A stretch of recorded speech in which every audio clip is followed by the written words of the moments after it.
12,000 पुरुषांनी लाडकी बहीण योजनेचा लाभ घेतलेला आहे. त्याच्यामुळे सरकारला 162 कोटी रुपयांचा चुना लागलेला आहे. मी या आधी सुद्धा अनेकदा या संदर्भामध्ये आम्ही म्हटलेलं आहे की लाडकी बहीण योजनेच्या बद्दल चांगलं आणि वाईट दोन्ही पद्धतीचे ऑब्सेशन्स लोकांना झालेले आहेत आणि त्याच्यामुळे बऱ्याचशा कालावधी म्हणजे काही ना काहीतरी त्याच्यामध्ये काढायचं आणि ही स्कीम कशी चुकीची आहे तो एक प्रयत्न हा सातत्याने होत चाललेला आहे. आम्ही त्या संदर्भात आधी माहिती दिली की जे आम्हाला IT डिपार्टमेंटनी ही माहितीच्या अधिकारात म्हणजे डिपार्टमेंटनीच दिलेली माहिती आहे, ही काही नव्याने कुठं आलेली माहिती नाहीये.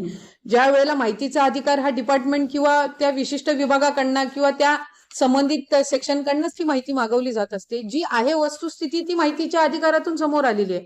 त्याच्यामध्ये काही असं नाहीये की नव्याने काहीतरी शॉकिंग कुणीतरी शोधून काढलेला आहे. 12-14 हजारचा डेटा हा आम्हाला IT विभागाकडनं मिळालेला आहे. आम्ही त्याचं बायफर्केशन करत आहोत की त्या 12-14 हजार मध्ये अशा महिला आहेत का की जे जेन्युइन लाभार्थी आहेत पण त्यांचे बँकमध्ये अकाउंट्स नव्हते म्हणून त्यांनी त्यांच्या घरातल्या पुरुषाचा अकाउंट दिलेला आहे का, किंवा असे काही आहेत का की ज्यांनी दिशाभूल करून तो लाभ घेतलेला आहे का.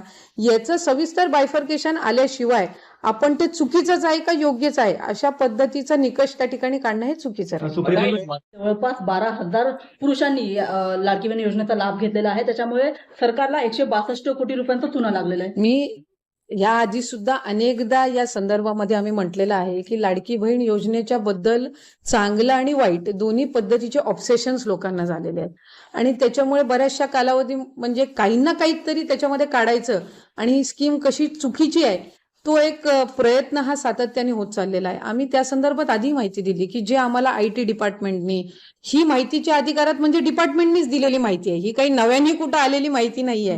ज्या वेळेला माहितीचा अधिकार हा डिपार्टमेंट किंवा त्या विशिष्ट विभागाकडनं किंवा त्या संबंधित सेक्शनकडनंच ती माहिती मागवली जात असते. जी आहे वस्तुस्थिती ती माहितीच्या अधिकारातून समोर आलेली आहे.